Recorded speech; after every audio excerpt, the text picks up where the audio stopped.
السلام علیکم ناظرین، امید ہے آپ لوگ خیریت سے ہوں گے۔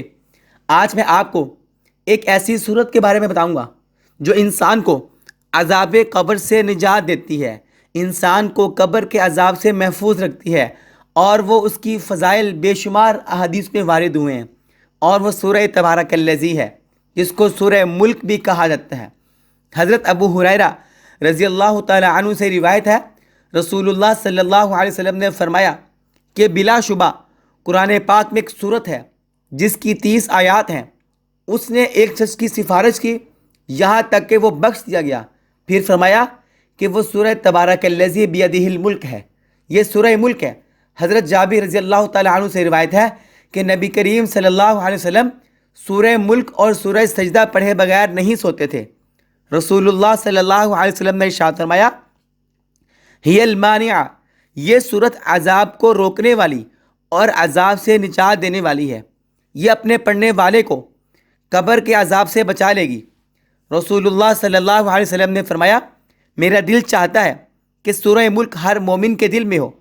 آپ علیہ السلام نے فرمایا، کتاب اللہ میں ایک صورت ہے جس کی آیتیں تو صرف 30 ہیں، قیامت کے روز اپنے پڑھنے والے کی اتنی شفاعت کرتی ہیں کہ اس کی مغفرت کر دی جاتی ہے، اور اس کو ہر رات عشاء کی نماز کے بعد پڑھنا چاہیے۔ بخاری شریف کی بات شروع میں یہ لکھا ہے کہ اگر سورہ ملک کو کوئی نیا چاند دیکھتے وقت پڑھ لے تو پورے مہینے کی تمام مصیبتوں اور بلاؤں سے وہ محفوظ رہے گا۔ حضرت عبداللہ بن عباس رضی اللہ عنہ سے روایت ہے، رسول اللہ صلی اللہ علیہ وسلم کے ایک صحابی انہوں نے ایک قبر پر خیمہ لگا لیا اور ان کو پتہ نہ تھا کہ یہ قبر ہے۔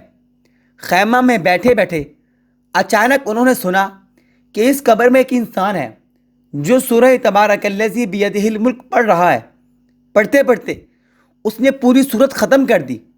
یہ واقعہ انہوں نے، اس صحابی نے، حضور صلی اللہ علیہ وسلم کی خدمت میں عرض کیا تو آپ نے فرمایا کہ یہ صورت عذاب روکنے والی ہے، یہ صورت عذاب سے نجات دینے والی ہے، جو اس کو قبر کے عذاب سے بچا رہی ہے۔ ناظرین، کتنا بڑا فائدہ! 30 آیات ہیں، تھوڑا سا ٹائم لگتا ہے، انسان اگر اس کو یاد کر لے قبر کے عذاب سے میں محفوظ ہو گیا۔ حضرت ابن عباس رضی اللہ عنہما نے ایک شخص کو کیا کہا کہ میں تمہیں ایسا تحفہ نہ دوں جس سے تم خوش ہو جاؤ۔ اس نے عرض کی، بڑی مہربانی، نوازش۔ آپ نے فرمایا، سورہ ملک پڑھا کرو۔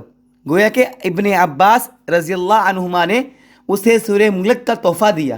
پہلے لوگ صورتوں کا تحفہ دیا کرتے تھے، اب فرمایا اپنی بیوی کو بھی سکھاؤ، اپنی ساری اولاد، اپنے گھر کے بچوں، اپنے پڑوسیوں کو بھی سکھاؤ، کیونکہ یہ صورت نجات دینے والی ہے۔ یہ قیامت کے دن اپنے رب کے حضور اپنے قاری کے لیے، پڑھنے والے کے لیے جھگڑا کرے گی اور اسے عذاب سے بچا لے گی۔ ناظرین، عذاب قبر سے محفوظ رہنے کا بڑا بہترین ذریعہ سورہ ملک رات کو عشاء کی نماز کے بعد پڑھ کر سو جایا کریں، انشاءاللہ دنیا بھی اچھی ہوگی، آخرت بھی اچھی ہوگی۔ ناظرین، اس کو اپنی زندگی کا حصہ بنا لیجئے۔ ملتے ہیں ایک اور ویڈیو کے ساتھ، تب تک کے لیے اللہ حافظ۔